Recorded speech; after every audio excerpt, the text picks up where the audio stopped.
Tous, ici Piero San Giorgio, deuxième partie de mes conseils de lecture pour l'hiver 2023-2024. Alors pour ceux qui se demandent ici sur YouTube où est la partie 1, eh bien la partie 1, avec quelques livres formidables à lire, se trouve sur mon Patreon. Comme des milliers de vidéos, plusieurs, presque 3000 articles depuis quelques années, qui sont des analyses géostratégiques, des analyses de l'actualité, mais surtout des avis et des techniques sur comment on peut s'en sortir dans l'effondrement qui vient.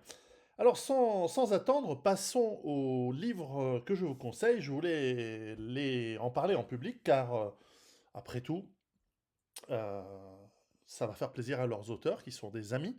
Et donc, il est important d'en parler pour que vous puissiez les lire également et les apprécier également. Alors tout d'abord, un livre très très vite lu, exquisément concis et formidable.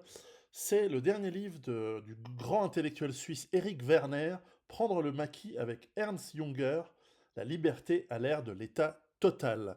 Alors, c'est un livre, je vais prendre mes lunettes parce que je vais vous lire quelques extraits. C'est un livre d'Eric Werner, qui est un grand érudit, un ancien professeur, à l'époque où ça voulait dire quelque chose, et de philosophie, et qui est un grand spécialiste d'Ernst Junger, notamment. Il a écrit des livres qui ont eu beaucoup de succès, comme L'avant-guerre civile, plus récemment Le temps d'Antigone, Légitimité de l'autodéfense, etc. Des livres qu'il faut lire pour s'armer intellectuellement aussi face au monde dans lequel on est rentré déjà. Je vous rappelle, c'est la liberté à l'ère de l'état total. L'état total, totalitaire, dictatorial et plus, s'y entendre, exterminatoire probablement. Alors, dans ce livre, il va se baser sur ce fabuleux livre d'Ernst Junger, dont je vous ai déjà parlé il y a de nombreuses années. Vous voyez que ceux qui me suivent sont au fait et sont capables, non seulement d'être au fait de l'actualité, mais sont capables d'aller chercher dans l'histoire des perles de sagesse. Alors, Ernst Junger est très connu, mais ce livre, Le traité du rebelle, est un livre peu connu d'Ernst Junger, et pour cause, écrit à la sortie de la Deuxième Guerre mondiale, il nous explique comment, comme un Georges Bernanos à la même époque, comment l'État total et totalitaire n'a pas été vaincu dans la Deuxième Guerre mondiale, bien au contraire, il a pris des forces. C'est simplement l'État totalitaire qui s'exprimait en Allemagne et au Japon, qui a été vaincu, mais celui qui s'exprimait en Union soviétique et aux États-Unis, et celui-ci est encore vivant aujourd'hui, eh bien, est toujours là. Et aujourd'hui, cet État totalitaire, il prend de nouvelles formes. Ce n'est plus un État avec des parades de gamins en uniforme, c'est le crédit social, c'est avec des moyens de contrôle beaucoup plus subtils et beaucoup plus pervers. Et donc ce livre est essentiel pour comprendre comment, intellectuellement, on peut comprendre cet état total et comment on peut s'y préparer. Alors je vais vous lire quelques extraits que j'ai notés. Euh, euh, voilà, alors je vais vous lire un petit extrait. D'un point de vue de... Alors, je cite, ouvrez les guillemets. D'un point de vue formel, on ne peut rien reprocher aux autorités. Elles respectent la loi, sauf qu'il s'agit là d'un tour de passe-passe. Au-delà, on pourrait se demander si l'on n'assisterait pas de nos jours à l'émergence d'une nouvelle espèce de totalitarisme. J'insiste bien, nouvelle. Je ne suis pas en train de dire que le nazisme ou le stalinisme seraient en train de renaître de leurs cendres. Bien sûr que non. Le contexte n'est plus du tout le même, on vit dans un autre monde. Mais une certaine continuité n'en transparaît pas moins. On se souvient de la formule mussolinienne tout dans l'État, rien contre l'État, rien en dehors de l'État. Elle date de 1927. Je ne sais pas si l'on peut dire aujourd'hui que tout est dans l'État, mais une chose apparaît assez clairement, c'est que l'État actuel dispose de moyens, les NTIC, lui permettant d'étendre très loin son contrôle sur les individus. Beaucoup plus loin en tout cas qu'on ne l'a jamais vu jusqu'ici. C'est ce qu'on appelle la société de surveillance. Cela passe par le téléphone portable, entre parenthèses, en 2021, 95% de la population française âgée de 15 ans et plus en avait un, fermez la parenthèse, mais aussi l'Internet, les paiements électroniques, la reconnaissance faciale, etc.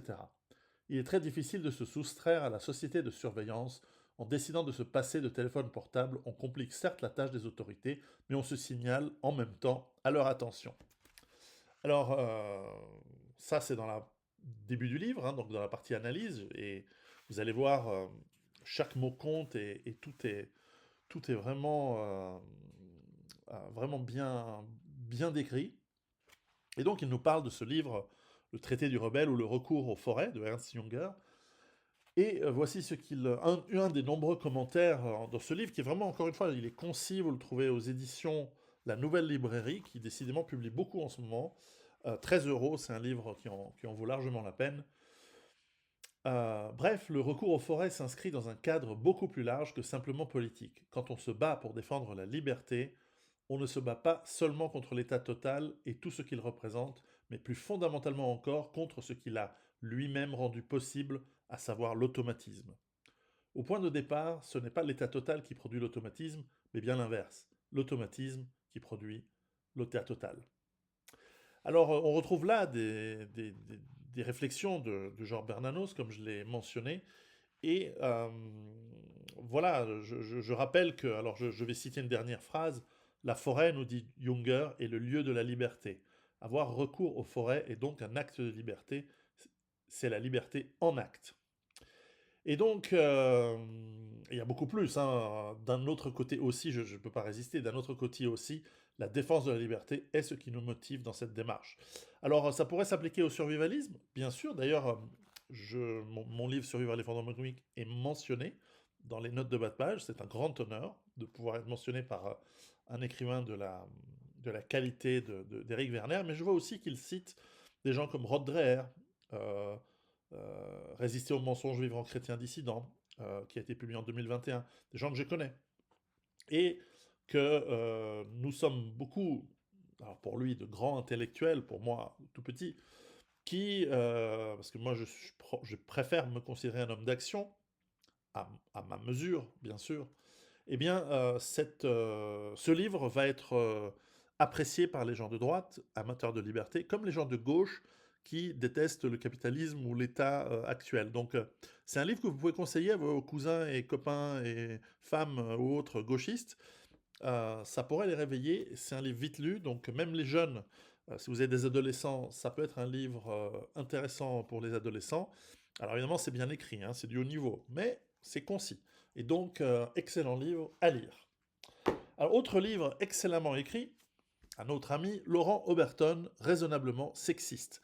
Alors, je m'attendais, ayant moi-même écrit un livre sur les femmes, Femmes au bord de la crise, en 2014, eh bien, je m'attendais à une critique du féminisme et d'une part, j'ai pas été déçu, mais en réalité, il va beaucoup plus loin et c'est un livre que j'aurais voulu écrire, mais voilà, il a été plus rapide. Et en fait, il l'a fait très très bien, ce qui va m'éviter un gros boulot.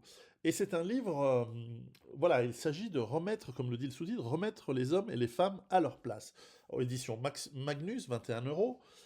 Excellent livre que j'ai lu pratiquement d'un trait dans un voyage Genève-Paris et qui est en fait remarquablement à la fois juste, mais drôle. Il y a des saillies assez rigolotes à l'intérieur, mais il est aussi en réalité très respectueux des femmes. Il met un joli coup de pied au cul des hommes, c'est toujours appréciable. Et, et en fait, il n'est pas du tout arrogant et gros beauf, gros macho. Laurent Berton est un auteur subtil. C'était quelqu'un qui, en plus, il l'a écrit, je trouve qu'il l'a écrit avec un style beaucoup plus punchy que d'habitude, qui me rappelle son excellent livre Utoya, et qui nous donne, bon, bien sûr, il va attaquer le féminisme, il va attaquer surtout les manipulateurs du féminisme, et il va surtout, vers la fin, nous donner quelques conseils sur comment on peut se sortir de cette dérive en Occident, et en Occident seulement, en Occident de l'Ouest surtout, de cette dérive folle, de cette dérive autodestructrice, de cette dérive littéralement castratrice, qui crée tristesse, solitude, frustration, surtout chez les femmes, mais aussi chez les hommes, et qui est un élément essentiel du mécontentement actuel et de l'immobilité actuelle. Rappelez-vous que l'essentiel de ce que font les hommes, c'est pour les femmes, et pour cela, il faut des conditions bien particulières, dans une société qui réussit. Il le décrit parfaitement. Je vais vous lire quelques extraits, là aussi, que j'ai trouvé tout à fait intéressants. Alors, voilà. Alors d'abord, sur les hommes. Tout homme sage se caractérise par une remise en cause perpétuelle, non de ce qu'il est, mais de ce qu'il devrait être. L'homme fort peut se dompter, s'autodiscipliner. Au contraire de celui qui cède, il ne le regrettera pas. Ce qui est facile ne mérite ni égard ni respect. C'est vrai des filles, comme des papiers d'identité ou de l'opinion. Ne suivez pas. L'égalité est une ambition de mouton. Un lion ne sait même pas qu'elle existe. Le but de votre vie, c'est de ne pas être égal. La déconstruction égalitaire est une croyance naïve, un vœu d'enfant qui ne se conçoit qu'en réduisant les forts, en louant hypocritement les autres. Votre espèce n'est pas concernée. Un lion ne va pas chercher l'appui d'une force extérieure, fût-elle morale ou légale. Il va exercer sa domination ou périr. Voilà la virilité intellectuelle. Alors ce qui est intéressant, c'est que dans ce chapitre, vous voyez qu'il ne critique pas les femmes, il critique dans ce petit court extrait de paragraphe, il critique d'ailleurs les hommes, il les incite à agir et à rechercher la difficulté et s'améliorer. C'est quelque chose que l'on retrouve dans la philosophie depuis qu'elle existe. Et l'allégorie du lion, c'est évidemment d'être une sorte de bête sauvage et non pas un toutou soumis et domestiqué. Ça, c'est quelque chose que l'on revoit souvent dans les livres, c'est un thème récurrent dans les livres de Laurent Berton.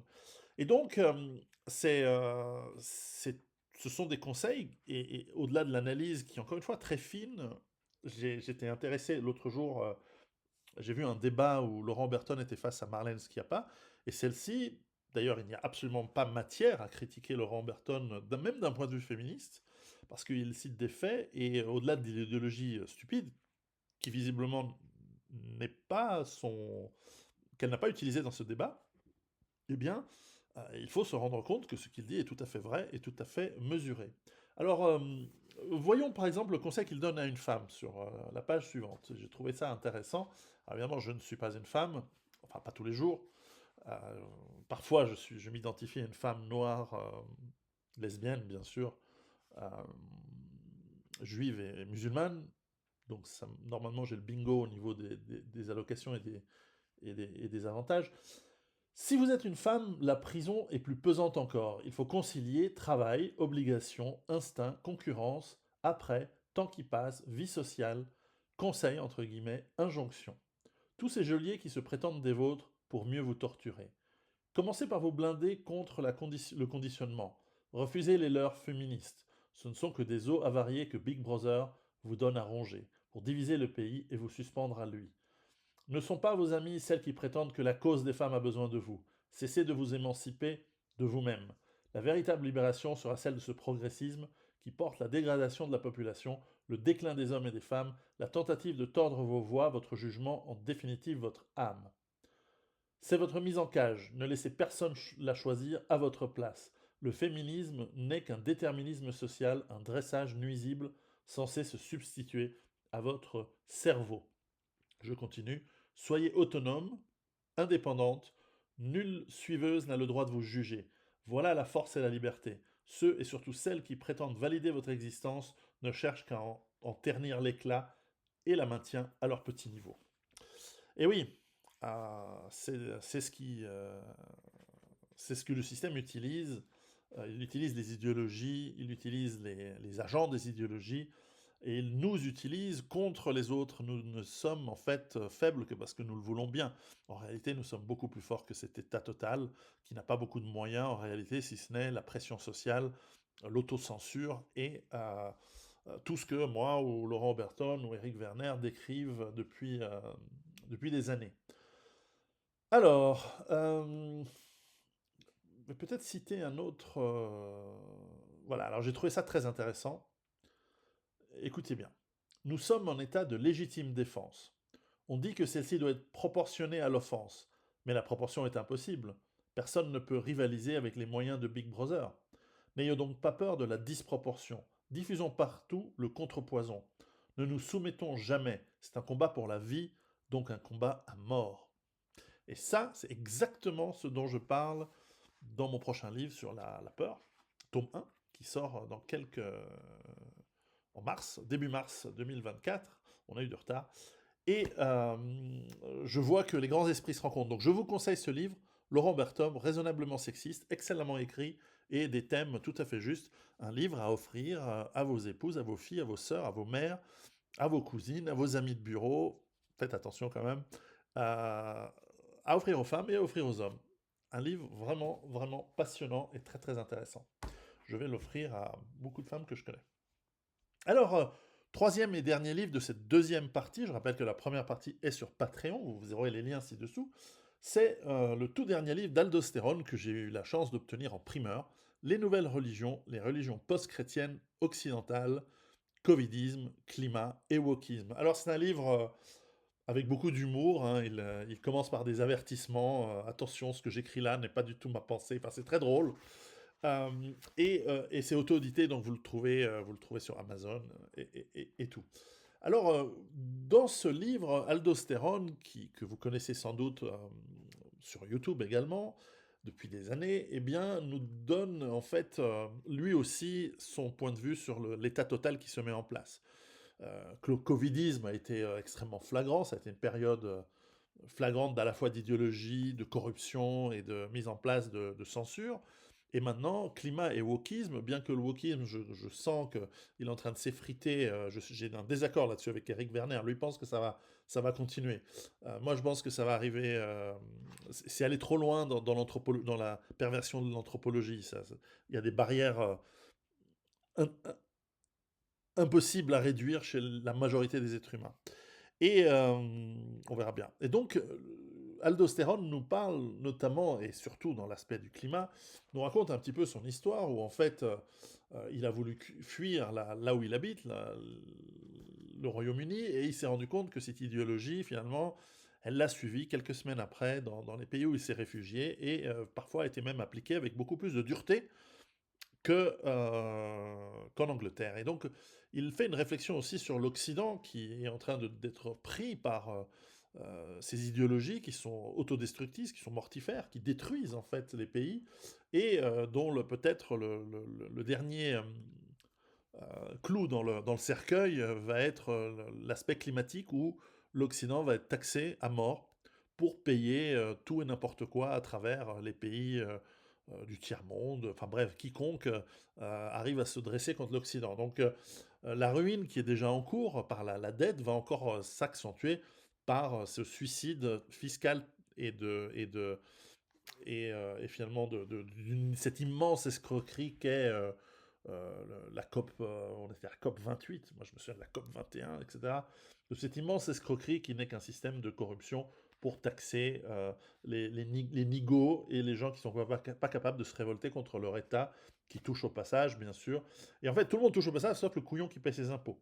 Et lui, bientôt, il n'aura plus de moyens, quoique on va encore lui piquer sa maison, etc. Et tôt ou tard, ce sera la révolte. Donc, c'est un livre très drôle que je vous conseille euh, avec l'illustration de tous ces paradoxes, évidemment, de gens très riches qui viennent en avion privé nous faire la morale au reste des pauvres du monde, surtout les Occidentaux qui sont naïfs et qui payent. Et donc, il nous explique un petit peu comment ces maîtres du monde, qui sont en fait le rouage N-1 des maîtres du monde, eh bien, comment ces gens-là, en fait, se moquent de nous et s'en mettent plein les fouilles grâce à la naïveté et surtout grâce à cet état total qui nous a mis en servage. Et donc la révolte est plus que nécessaire, il faut s'y préparer mentalement, physiquement, avec les outils qu'il faut, et le plus important étant le mental. D'où mon livre sur la peur qui sort bientôt. Donc je vous conseille ce livre aussi, Les nouvelles religions, les religions post-chrétiennes occidentales, Covidisme, climat et wokisme, de notre ami Aldostérone. J'en ai terminé, je laisserai les liens de ces 3 livres sous la description, ainsi que le lien à la première vidéo qui est déjà donc qui est sur Patreon. Je vous encourage à lire. Lire, c'est important. Ça nous apprend aussi la concentration. On est tous sur des téléphones et happés par des informations de plus en plus courtes, de plus en plus séquencées, brèves. Et nous avons de la peine à nous concentrer. Or, c'est par la lecture, et la lecture, je prétends, sur du papier, et non pas sur des liseuses. Mais Slobodan Despot n'est pas d'accord avec ça. Mais en tout cas, lire, ça on est tous d'accord, lire c'est ce qui nous façonne l'esprit, c'est pour ça que j'insiste de faire ces vidéos 4 fois par an, et croyez-moi, ce n'est pas toujours facile de trouver 4 ou 5 livres en un trimestre pour en parler, parce qu'il y en a beaucoup que je lis qui sont pas bons et que je ne vous conseille pas. Donc, préparez-vous, aussi mentalement, culturellement, par la lecture, et partagez, pensez à partager cette vidéo, si vous pensez que ces livres pourraient plaire à des gens autour de vous, n'hésitez pas à partager cette vidéo, simplement en la partageant. Et à très bientôt, et préparez-vous. Ciao.